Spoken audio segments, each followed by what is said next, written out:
Okie doke. Hello, hello. Hey, hi, hello. Welcome back, Alexandria and Codex. We're just gonna be yapping. Just gonna be yapping. This is not a work stream. This is not a Nerd Named Star stream. I'm not gonna hop in and play anything. I kinda just wanna hang out, talking to the void for a little while. So if you're here for that, if you're into that, if you're interested, buckle up. If you're not, absolutely understandable. I'll catch you some other time. I got home a short while ago. Was hanging out with a friend. Got drinks and a snack at a couple of different places. Went to an Irish pub at first. I forgot that St. Patrick's Day is next Monday, so they're already ramping up for that. It was a bit much. Honestly, it was a lot of dudes. It was a fucking sausage fest and like real obnoxious energy. Like they had a TV crew in there recording an episode for something, and a guy with an acoustic guitar who didn't play a song but was just kind of riffing on it the whole time, and the people shooting wanted some like rowdy people drinking in the backdrop, so they started trying to get folks in the restaurant to participate. I'm just like, man, this sucks. This sucks so much. The second place we went, Radiator Whiskey. Great little place here in Seattle. Pike Place. It's normally a kind of a tourist trap. Well, not a tourist trap. It's just in a very tourist trappy area, but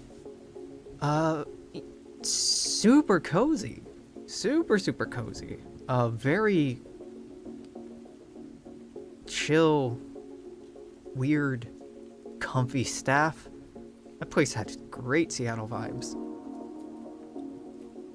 After getting some bangers and mash with some Guinness, bounced, went to Radiator Whiskey, got some wings and Moscow Mule, you know, as you do.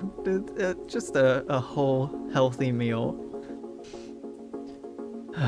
It's good to see my friend. I miss him. And he's doing okay. Okay. You know, all things considered, he's doing well, but it's always something, right? Always something in life. Health difficulties, personal drama at work, anxieties, fears. That's not even talking about the larger, like, political landscape that we're a part of, and the existential terror and fear and dread is really the word that comes with that. I'm doing okay. I had a good time. Wish we could have hung out longer, but he has work in the morning, and he had to drive home, so we couldn't stay out drinking for too long. And to be honest, my ideal is not going out and getting white girl wasted with a good friend of mine. It's just finding a place to be comfy, hold space, talk. And I really appreciate when I do get the time to do that. I've been home for like an hour? What time is it? No, not an hour. Not quite. Half an hour. And I'm just now taking my shoes off. I sat down, I got distracted reading an article, and Trans Lifeline, within like 7 hours of closing their latest application process, already posted after the fact post-mortem about it, and like, okay, here's what went right, here's what went wrong, here's what we want to do differently in the future to try to continue being ethical and equitable and mindful about our approach here. Just like really impressive turnaround. So I was reading that and some other shit. But I'm doing all right. I'm doing okay. Look at me, all out of focus. You'll have to see it. I've been getting a little sentimental. We're almost halfway through March, which is crazy because it feels like March just started. My birthday is next month, and so it's the birthday of Everyone I've dated within the last 10 years. Yeah. Yeah, that's true. That's weird, but it's true. April 8th, April 10th, April 11th, and ooh, later on, I think like the 15th. It's kind of wild. I have a type, apparently, and it's other Aries. Love to lock horns, baby. Love to butt heads. It's a great time. So I've been thinking about that. I've been thinking about change. I've been thinking about time passing. So I'm gonna be, what, 33? Yeah, 33. That's how that math works. You wouldn't know it, right? like I still look pretty fucking young. Good genes, healthy living, avoiding the sun, not smoking, not drinking too much.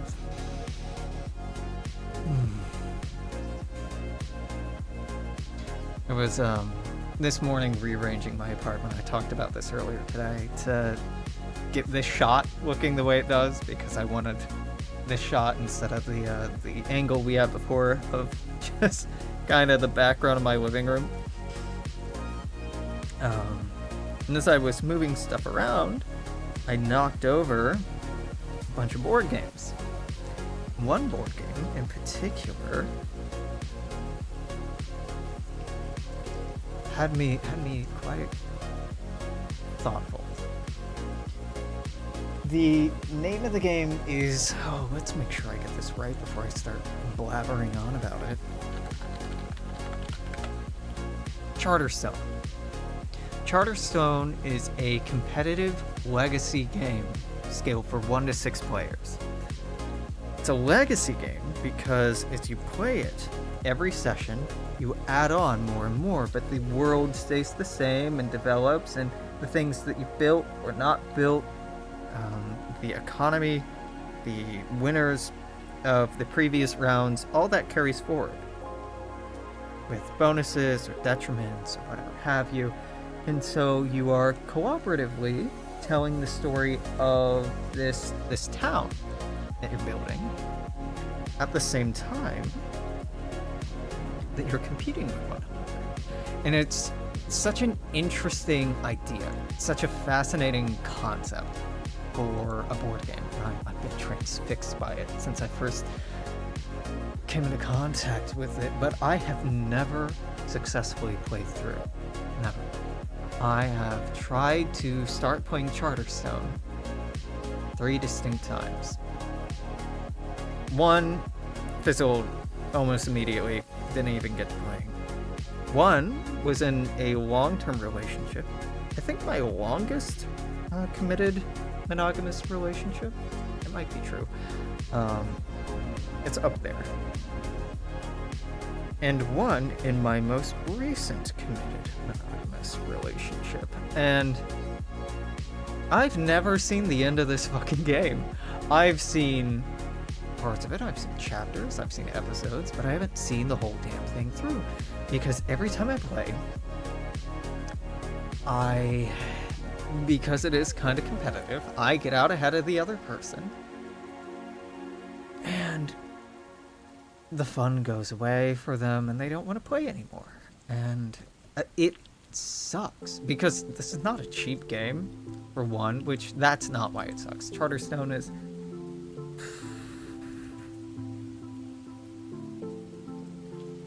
$70, $69, nice. Base cost of $80. And to recharge this game, to reset all the elements that you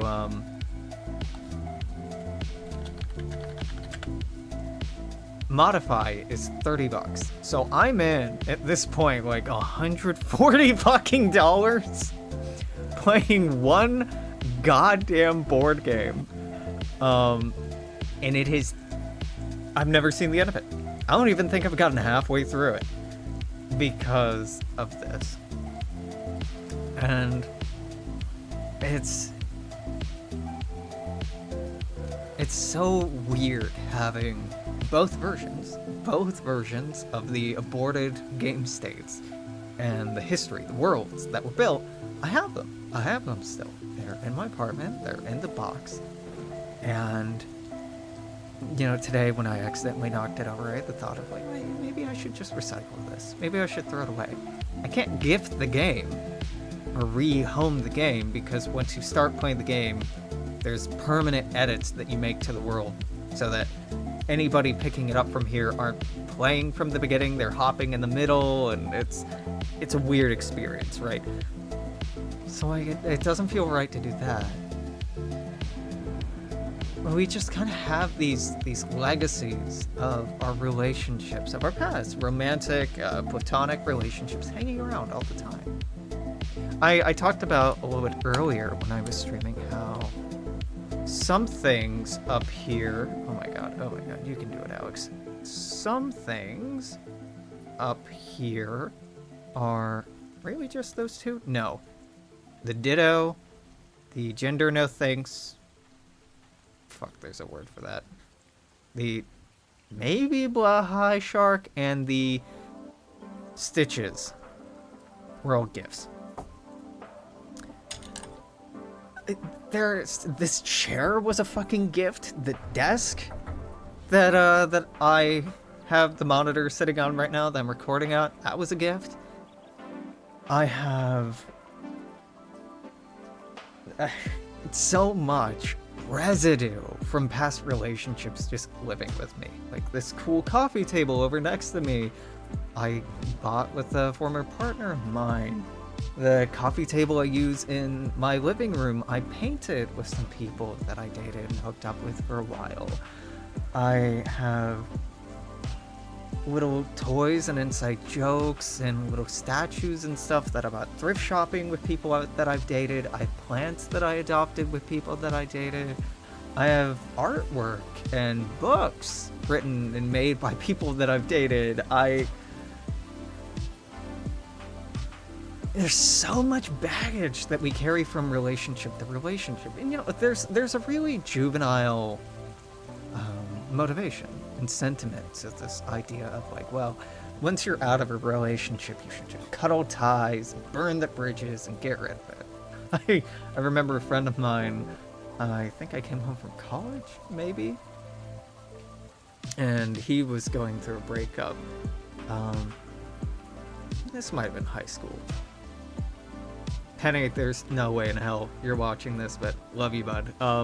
Sorry to subtweet you like this, but Cloud, Penny, Cloud, same person, was going through a rough breakup, and in typical teenager dramatic fashion had gotten like all the things that reminded him of her in a cardboard box in his backyard and was gonna burn it in a fire pit.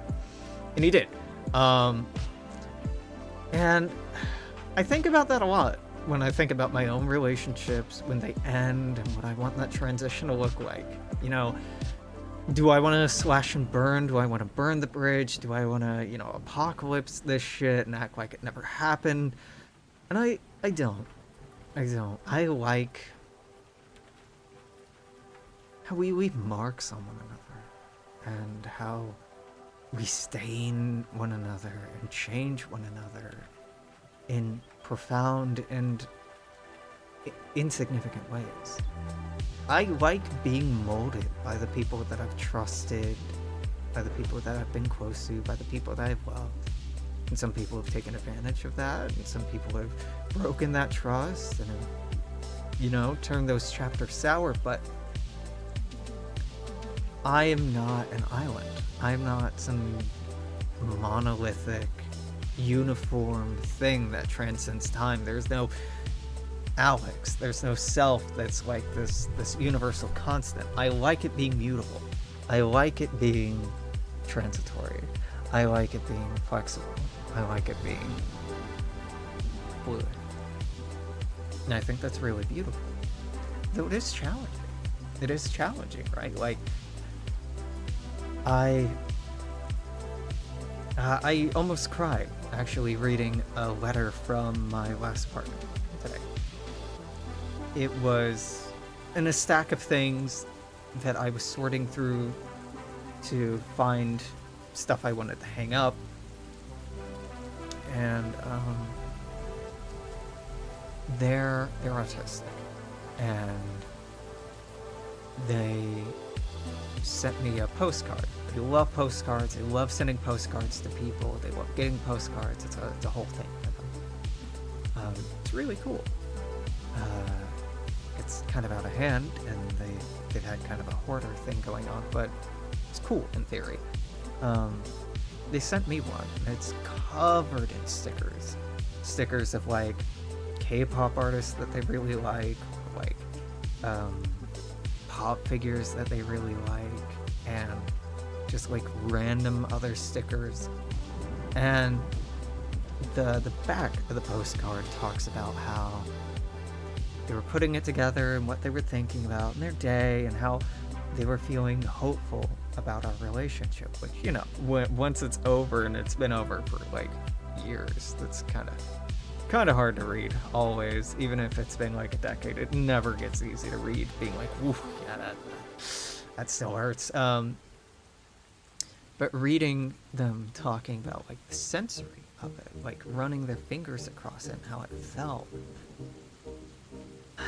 it just rereading it, and this is like fifth, sixth time that I've read it, it just now hit how significant that textural sensory experience is to them, in like their lens and their worldview and the way they interface with the world, in a way that's not the case for me.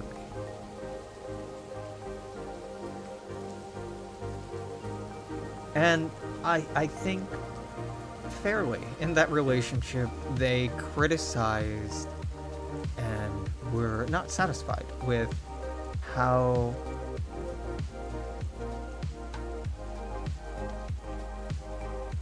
intuitive their autistic experience is to me. How often that led to communication difficulties and, you know, problems. But still, like, what an opportunity. What an opportunity to learn from someone, to be presented with the opportunity to take a step back and try to see the world a different way. And that's, like, maybe the biggest thing we can ask for in any of our relationships. Romantic, professional, platonic, whatever. Is learning more about the world, learning more about what it means to be human, learning more how we connect and interface with one another. And yeah, mixed feelings. I have an alarm clock that this person got me, and I kind of hate it. It's perfectly functional, but it requires an app that has a subscription on it that they were getting for free because they worked for this company, and so they thought it'd be a great gift. But of course, they didn't work at that company forever, and neither of us wanted to subscribe to it. So the settings that I had set in there for, like, when the alarm should go off, when a light should go on, what soundtrack should come on, what volume it should come on, how quickly it should dissipate or increase in volume, where the light should decrease, and what kind of color lighting, and like all these other little distinct settings, can't touch anymore. Absolutely can't touch. They got me an Alexa, which I used a few times and unplugged. And I've had in storage because I didn't fucking want it in the first place, and I told them not to get it for me. And I have it now, and I mean, I could gift it to someone else, but, like, I don't know. It's a real monkey's paw situation. There are times where, you know, especially when I'm stressed, when I'm frustrated, where I resent some of the ways that people have impacted my life, have left an enduring legacy living on through me. And that's unfortunate. It's sad. I want gratitude to be my guiding light more often than not, and it sucks when I'm not able to do that. It does. And, optimistically, I hope that maybe I've touched their lives in as ways that are as nuanced and bittersweet. Like, this most recent ex is non-binary, hence why I keep saying them. And so am I. I'm trans non-binary. I don't believe that they are, but it's been a couple of years. Maybe they decided to start transitioning. At the time, it was something that they didn't want to do, and that's fine, valid. Ain't nothing wrong with that. Gender affirmation looks different to everybody. What it looks like from one cisgendered person to the next is completely different, let alone queer people, right? But we're both non-binary, right? And one of the big things at the start of this administration here in the United States was trying to delegitimize non-binary as a gender identity, as a legal gender identity. And I was reflecting today on neither of us reached out to the other one. That sucks. We're no contact. I don't even think I have their number anymore. But I have their address. I could write them, and I've thought about it. And I hope they're doing okay, but it sucks. It sucks being in a position where it's like, look, the class interest move right now would be to reach out, see if you need anything, and stand in solidarity regardless if we get along or not. But that's how I think. And they are not a communist. They are not a Marxist. They are not a leftist. They're just kind of politically agnostic. They don't like politics, which it's wild that we started dating in the first place. Me being like my man Debs. This is me. This is my politics in a nutshell. While there's a lower class, I'm in it. While there's a criminal element, I am of it. While there's a soul in prison, I am not free. That's a pretty good summary of my political outlook. Still though, I don't know. I care. Do I want to date them ever again? No. Do I want to be in any way intimate or reliant emotionally or connected in a deep, meaningful way? No, but I hope they're okay. I care, and if I could help, if I could be there, if I could show support and solidarity in a platonic way, I'd like to. And that goes to most of my exes. I have an ex who's an artist, a very talented artist, very talented graphic designer, who's also lives in Seattle. Crazy. That I'm also no contact with, and I see them around her occasionally. I see her around occasionally, at parks or on the bus or in a different neighborhood. And just having to do this, I know we both see each other, but we're both gonna act like we don't. We're both gonna not engage. When I've been out with friends, I've just, lean more into the friend group and just, fuck. Let's go the other way for a while. But likewise, I hope she's okay. And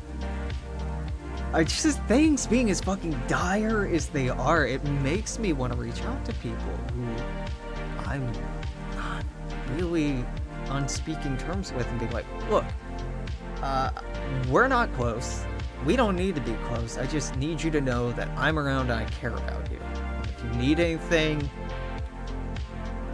I'm here, motherfucker. I don't need to love you or care about you, but I care about you. I care about you as a human being. I care about you as somebody I have a sentimental attachment to because of our shared history. You're someone that I loved in the past, and I loved for good reason, and that changed, but I still fucking care. I very sweetly, someone I dated a brief while a few years ago asked me out this week, and I turned them down. I was feeling shitty and depressed, and I didn't feel very social. And they've been really great about like reaching out, like, hey, there's this protest. Hey, I'm doing this. Hey, I'm doing that. And I'm just such a fucking piece of shit. And I'm being communicative with them, right? Like, I'm being communicative, like, this is super sweet. That means a lot. Like, I'm really excited for you to go. Let me know how this goes or that goes. But, like,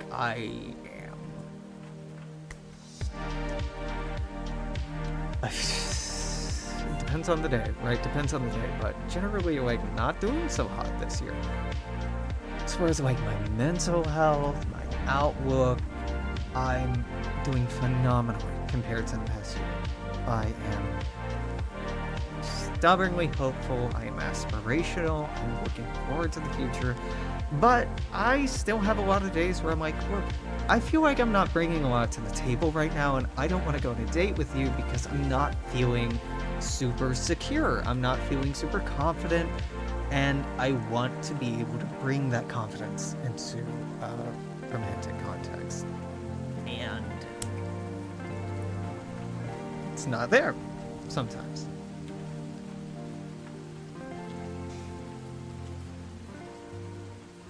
It's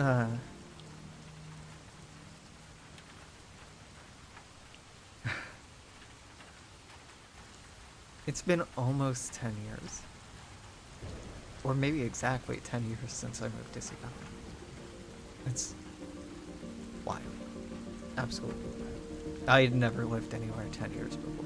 I don't even think I'd lived anywhere 5 years before moving here. I was born in Kentucky. I lived in a couple of places in Kentucky. Lived in bumfuck nowhere, Indiana. I lived in Lafayette, Indiana, briefly. West Lafayette, Indiana, briefly. Milford, Connecticut. Back to West Lafayette. Second place in West Lafayette. Then I went to college in Arizona. Well, no, hold on. Place in Lafayette, Indiana. We moved back and forth across that place quite a bit. Prescott, Arizona. Elmira, New York. Prescott, Arizona. Seattle, Washington. I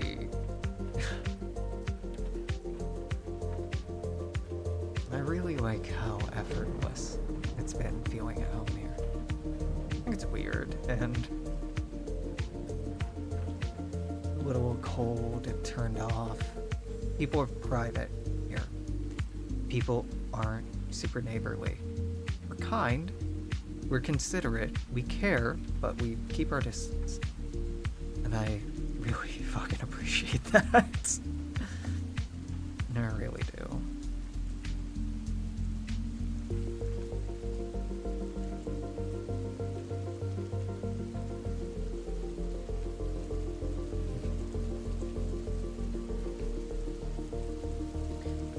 Life is full of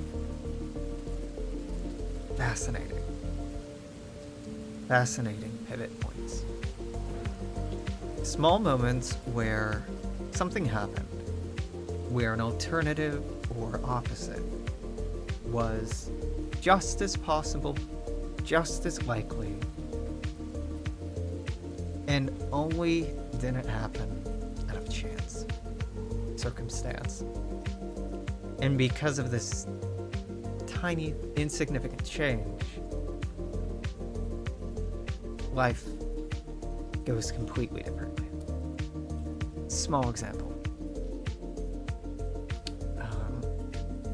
Leaving the first bar we went to today. We walked out of the alley, and I asked my friend, up or down? Up would be up a hill, probably to get back to where we parked faster. Down was a more scenic route into Farmer's Market, Pike Place Market, and a little more meandering, a little more crowded, and we went with down. And because we went down, we ended up passing by a couple bars. I'm like, honestly, I could go for another bar. How are you feeling? And we ended up popping into one. Had we gone up, probably not. It's not a big thing. It's not a big transformative, world-changing event, but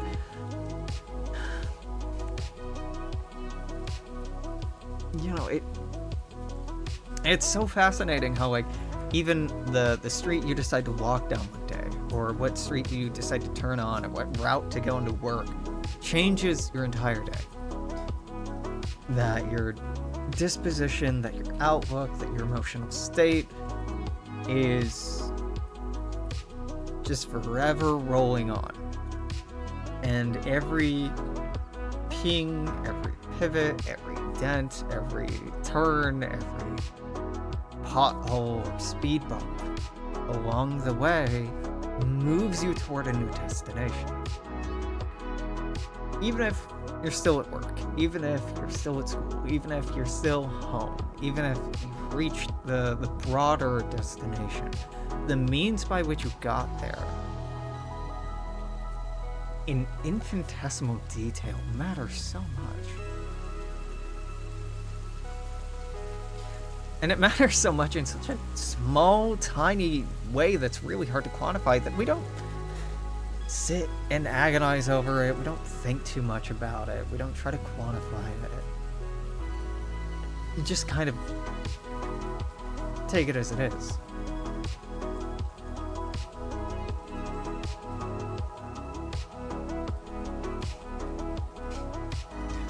I'm not under the mistaken impression that I'm like spitting profundity here. I don't think that I'm hitting the profound. I don't think that I'm speaking some enlightened revelations. Just reflecting. I have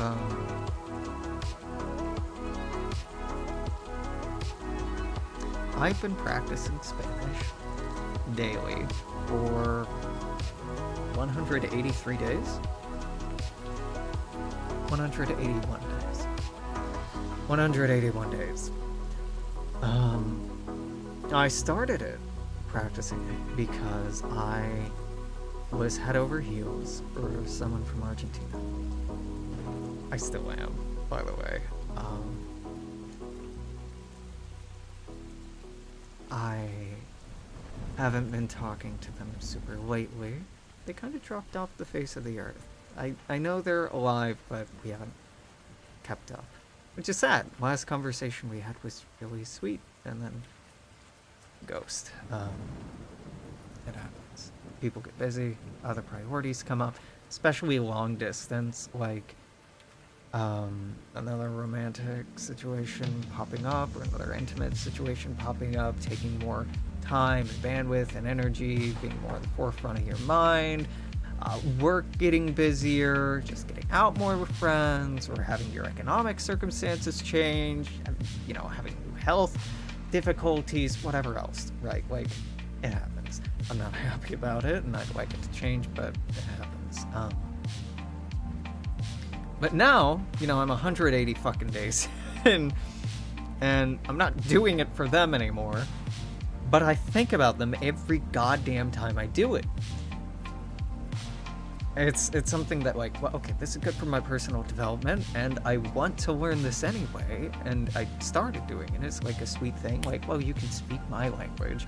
I'd like to at least be able to say sweet nothings to you and yours, because, like, I'm a fucking romantic.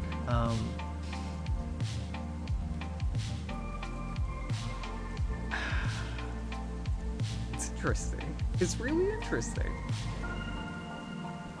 There are some games I can't play without thinking about certain people. Like Stardew Valley, I can't play right now because the last time I played it to death with my ex, and it's kind of still got that aura for me. Minecraft, I can't jump into because this sweetheart I was talking about, we were playing Minecraft together at one point, and like there's such a fascinating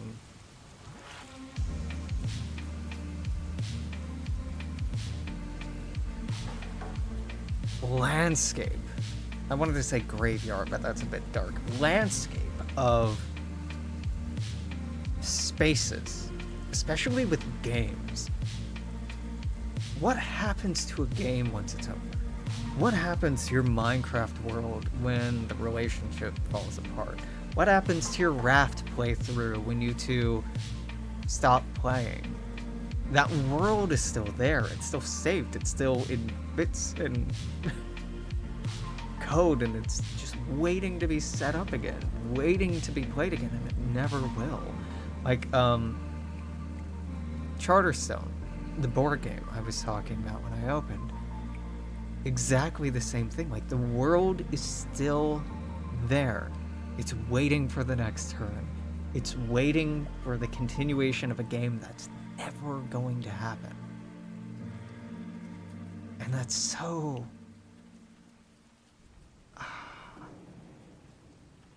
strange. Yeah, I mean, symbolic of, or metaphor for the larger relationship, right? That it was a game, a thing you were doing together that just stopped. And life moved on. But the relationship, the human component, isn't saved. It isn't on a fucking file somewhere. I can't open it 10 years from now and look at it and go, huh. Right? But, like, the Minecraft world, this sweetheart could go and open right now and see the little notes I left for them all over the place. They could see the axolotls that we nicknamed and kept as pets. They can see all of the shit that has memory tied to it, that has stories tied to it, that has like a whole experience rooted in it. I feel like that's a pretty unique experience for the 21st century, or at least the latter 20th century. You know, you can say the same thing for, like, well, our old poetry books, or like the home we shared, or the garden we made, or the family we made together, or something like that, but that's a bit bigger in scope and more impermanent than this thing saved bit for bit, pixel per pixel, that is exactly the same, that is entirely unmoving, that if you don't save over it, you can just revisit again and again and again and again. And, you know, some people have written about like some really sweet ways, like Animal Crossing. There's a... So the original Animal Crossing for the Nintendo 64. What's the Nintendo 64? Was it GameCube? Fuck, man, I don't remember. I think it was N64 in Japan and GameCube in the US. Is that right? It doesn't matter. As the character, your character's mom will write to you from time to time, and there's a great story about someone thinking that it was their mom sending them stuff, and their mom passed away, and they were like really sweet and sentimental about it, and then I think it was a fucking subreddit that was like, brother, I hate to break this to you, but like that file you had saved that you just keep loading up to read the letters that your dead mom wrote you, those are the same letters we all got. Like these virtual memorials, even like this is less of a thing now, and of course I'm off of Facebook, so I don't know if this is still a thing, but like Facebook memorial pages for people who moved on. This idea of creating these, locking into place a certain period of time, a certain moment in time, and not letting it go forward. that this is what it is, this is what it's always going to be, and this isn't going to change. And you can think, well, memorials, graveyards, mausoleums, they kind of have that. They're for remembering, they're for honoring the dead, they're for reminiscing, they're for holding that space, but they're not permanent. Really. They're not really permanent. A gravestone will erode. It will take centuries, but it will erode.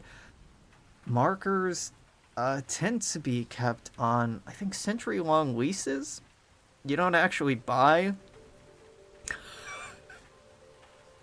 a burial plot, you rent it most of the time. I don't know if this is true overseas, but this is true in the United States. You are renting that spot. You are leasing it. And after a century, the logic being, well, either your family re-ups if you were important enough down the line, or no one remembers you, so you just get moved on and space made for somebody else. That's why our cemeteries aren't infinitely sprawling things. It's pretty fucked up, right? But these virtual spaces and virtual monuments, and they're there forever. I had a really hard time letting go as a teenager, as a preteen too, but as a teenager especially, I had a really hard time letting go in relationships.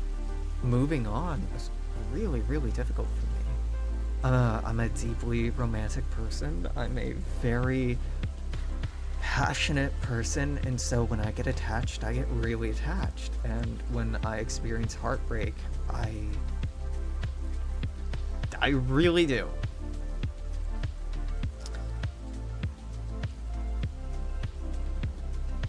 I'm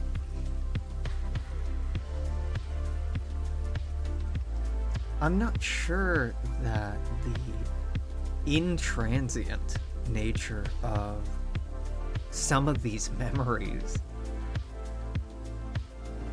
is a good thing.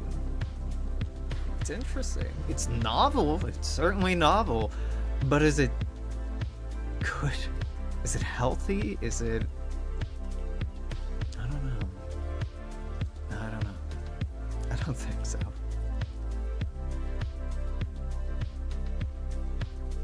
I was talking to a friend of mine, someone I played D&D with. I stopped running those games this last month or so because the political and economic environment in the United States have made it too hard for me to be creative and to run a game. I'm hanging on by my fingernails some days, and that just... I wasn't putting in what I felt proud of, and I needed to step away. But she's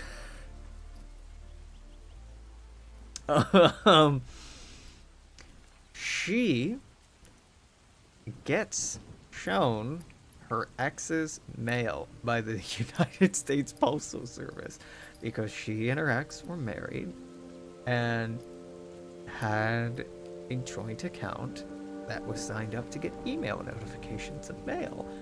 They separated and set up new accounts, and she is now getting notifications of her ex's mail. I just,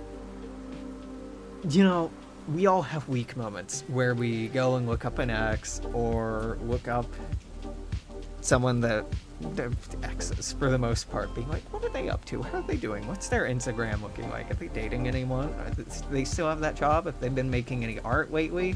Are they still on about that, political cause or, whatever else? How are they doing? Just the little demon sitting in your brain being like, what if we didn't move on? What if we got, real fucking possessive and creepy and, clingy? And what if we just took a look? That inclination. Don't bullshit and act like you don't know that feeling or you've never done that. Who are you trying to fool here? We all do it. We have all felt that way. Is it something you should give in to? Probably not. Is it something you should make a habit out of? No. But it's something that we've all been there. Even if if not as a habit, then something you did in your troubled teenage years, as a young adult, after your first big breakup, whatever. We've all been there. The internet makes it so much fucking easier to fall into. So much easier to go, huh, I wonder what they're up to, and then just get way too much information. You know, like, I fucking love the internet, I do, but...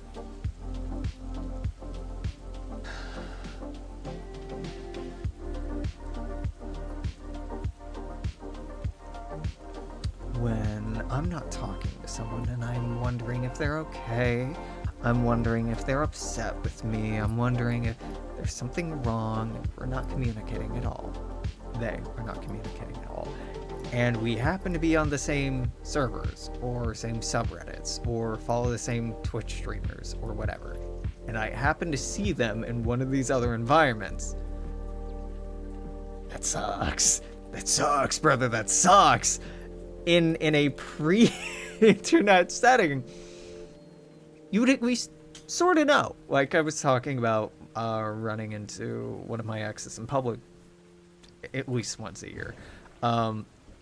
You're at least both aware, and you're both in the physical space, and you're able to leave the physical space if that's what you want to do. But being online and just like, huh, alright, this is awkward. We're both here, huh, and, okay, it's just shuffle off stage, right?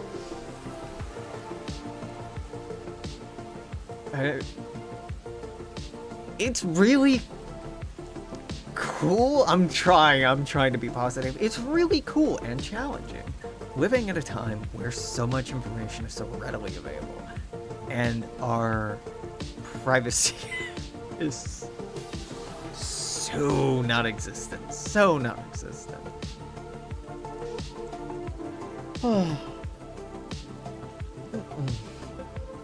We've been at this week. 48 minutes? I could stretch to a full hour. I don't need to. I don't want to.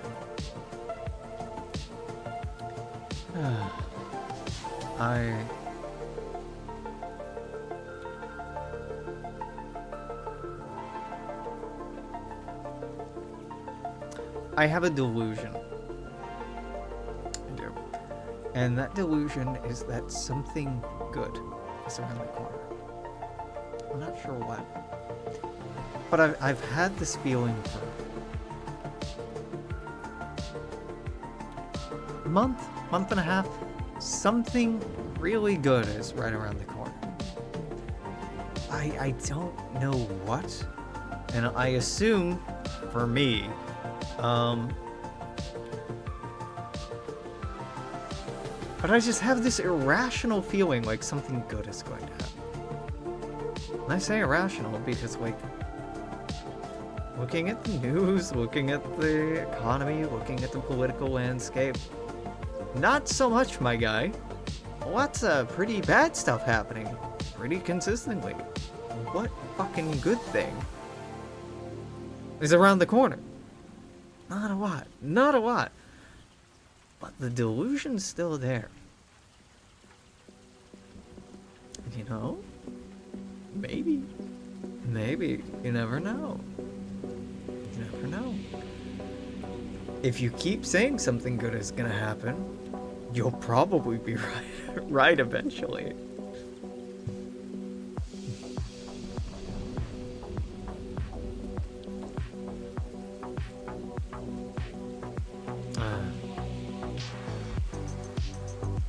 We'll find out.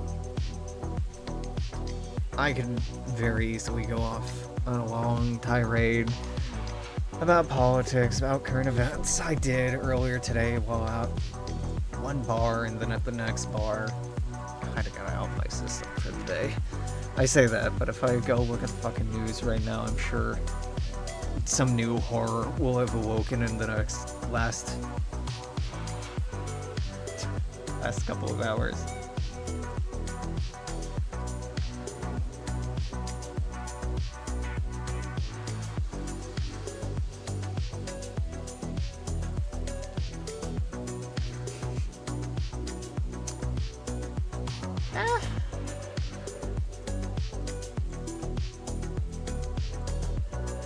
Yeah, maybe not. Maybe not. Maybe no new horrors? Maybe? I mean, it's 7 p.m. But it's fucking 11 on the East Coast. Maybe the horrors are asleep. That too is delusional.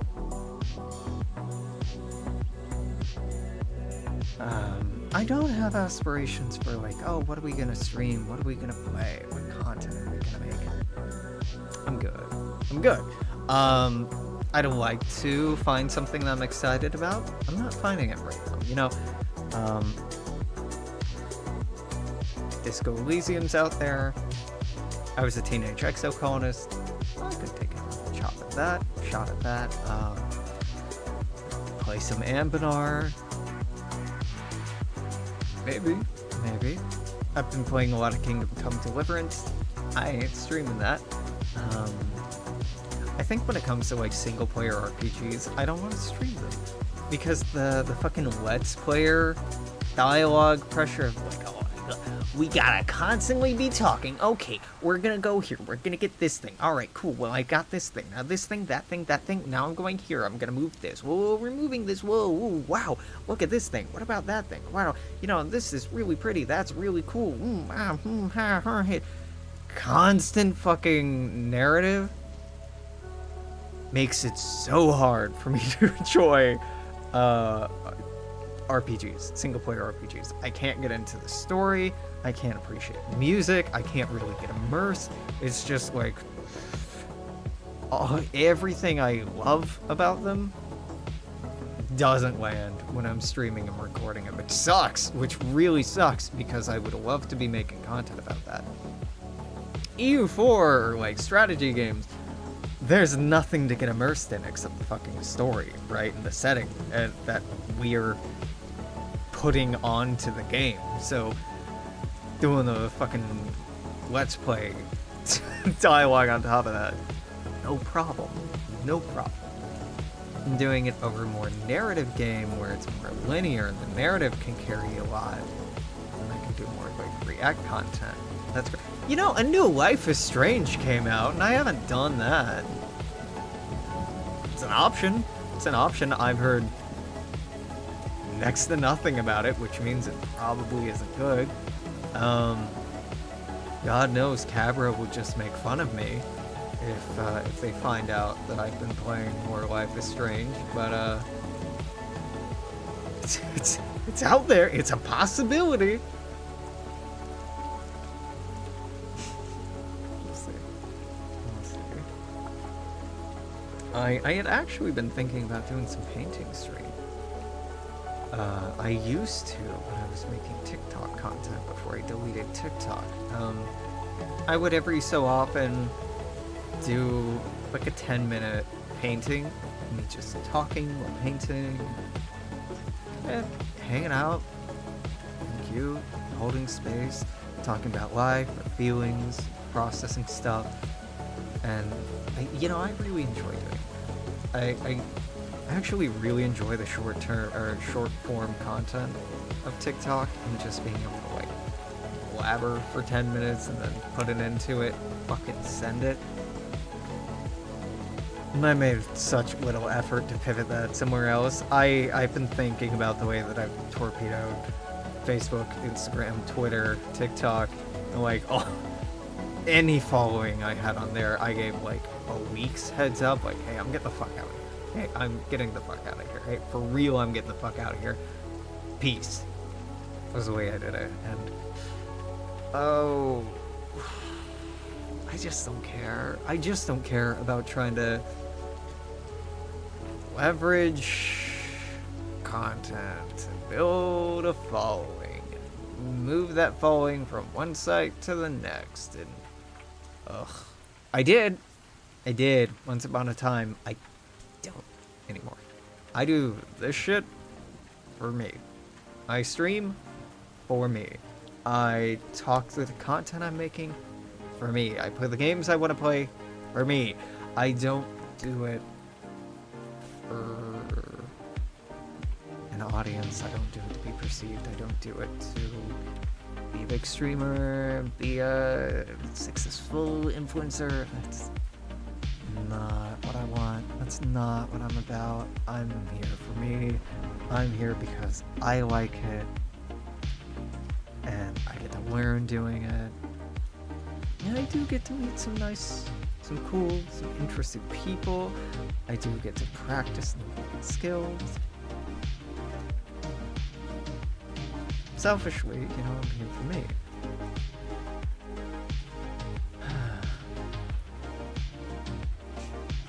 Part of me.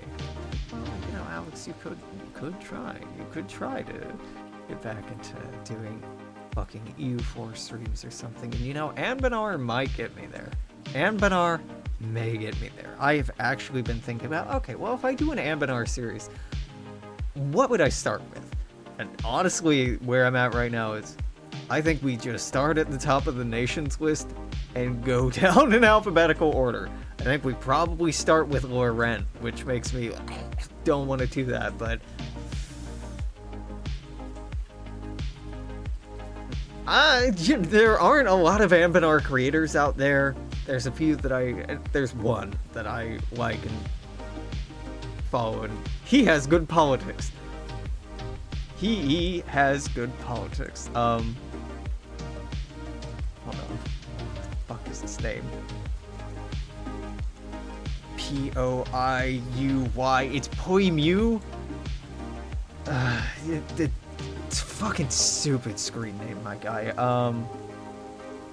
Poiuy Mew. Mew is in the Pokemon MEW, but Poiuy is in on the keyboard, the letters Poiuy with Mew after it. Look, we all come up with screen names one way or another, but like saying Poimu doesn't convey how the fuck it's spelled.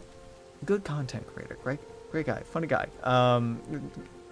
Seems to have good politics. I say seems, I don't know him personally, but just the way he talks about a lot of things shows a pretty level-headed, I dare say, leftist way of looking at the world. Makes good content, pretty good at EU4. Not as afraid of taking loans and going into debt as I am. Much more mechanically clicky kind of player than me. I like the role playing a lot, and it's a fun juxtaposition. So like, I've thought about it, and like, what would I bring to the table? Fuck, dog, I don't know. But like, I'm playing this shit anyway. And EU4 is pretty fucking easy to stream. Maybe. I might go back to EU4. I might go back to Hoi4. Maybe. I might go back to Stellaris after the new update, but I think I might be done with Stellaris. I don't think any force on heaven or earth can make me like Victoria 3. I love Victoria 2. Love it. Love Victoria 2 so much. Victoria 3 sucks so hard. The economic model of like, we'll just build stuff. What government of the 19th century built every fucking factory in its economy? None. That's not the way it works. The capitalists should be building whatever the fuck they want most of the time. Like the Vicky 2 model had some weird shit, but I think was a lot better, and it felt like you were playing a nation and not just like weird economic planner that isn't that satisfying. It's just so fucking repetitive too. I hate the loop of Victoria 3. And with the popularity of Kingdom Come Deliverance 2, I have had the thought of like, well, we could go do a Bohemia run in Crusader Kings. That's a possibility. CK3 has mods that give you a start date that are pretty fucking close to the start date of Kingdom Come Deliverance. And of course, Ratai and everywhere else are super small holdings, so you can't place them outright, but get some Czech vibes. Thought about that. I've thought about... I've thought about, and I've kind of wanted to do this, is take every Tuesday, Thursday, and maybe Saturday, and have like a dedicated minimum 2-hour stream about star naming stuff, and do this shared with the fucking Discord at a consistent time, and I just haven't been delivering on that. I aspire to it, but again, I have been feeling absolutely concussed by the political environment here in the United States, and it's making it hard to keep up with the shit I want to get done. I've been wanting to do laundry for like 2 months. I'm not out of clothes yet, but like I have 2 very full loads of laundry ready to go, and I have to walk across my building to do laundry. I don't have one in unit. They're in building, but I have to go across the fucking building and down into the basement. I just can't do it. The executive dysfunction has been eating hard. I took out my recycling for the first time in like 2 or 3 months today. It has been rough. So I aspire to getting back on the horse, pumping out content, being a good little internet personality, but I'm not there yet, honestly. It's probably gonna be intermittent. We'll see. What would help so much is if I had somebody I actually gave a shit about, no offense, being like, oh, Alex, you should check out this, you should play this, I really want to see you do X, Y, or Z, because that is a much stronger motivator than me just going like, what do I want to do? Would it be nice to try and build this back up? Yeah, I guess. I just don't see it going anywhere. It's the surest thing to talk about, by the way, in order to kill your following, is to talk about the meta of running a Twitch or YouTube account. Like the kind of diagnosing I'm doing, the worst thing you can do. Once people smell blood in the water, they get the fuck out of there. There have been major channels on Twitch and YouTube like that. Hit a little hitch, things slowed down a little bit, and they started talking about that more, and then they get into a loop where people are hearing, oh, things are bad, well, maybe I shouldn't be here, maybe just, I'll come back later, and then the streamer gets like more stress, and more fixating so much on that. But hey, viewer reduction strats are something that I think DDR Jake did well and does well, and I think that's an admirable toxic fucking attitude to have with an audience. So I think there's something to it. So I'll be back at some point. Probably soon. Today, no gamer shit today. I'm going to make a little snack. Maybe make some sort of tea. I don't know. Probably find a show to sit and listen to.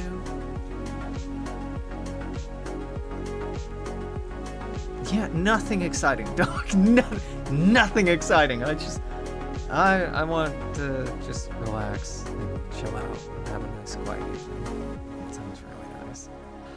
I will almost certainly be back in the next few days with probably some spreadsheet bullshit, some star naming stuff. Hopefully in a more organized, intentional capacity. I maybe into some gaming at some point, but it is not looking like I and Video James will be too intimately acquainted in the near future. Just not really in the headspace. So I hope, wherever you are, you have a good night. you find some quiet space for yourself to breathe, to relax, to decompress, and to let the weight fall from your shoulders. And just find something soft, something warm, something sweet, something good in the world. No, it doesn't have to be big. It doesn't have to be transformative. It doesn't need to be what wakes you up in the morning. Just hope you have something nice tonight. Till later, whenever the hell that happens to be, I'm gonna be saying toodaloo. Take care. I'll see you then. Bye-bye.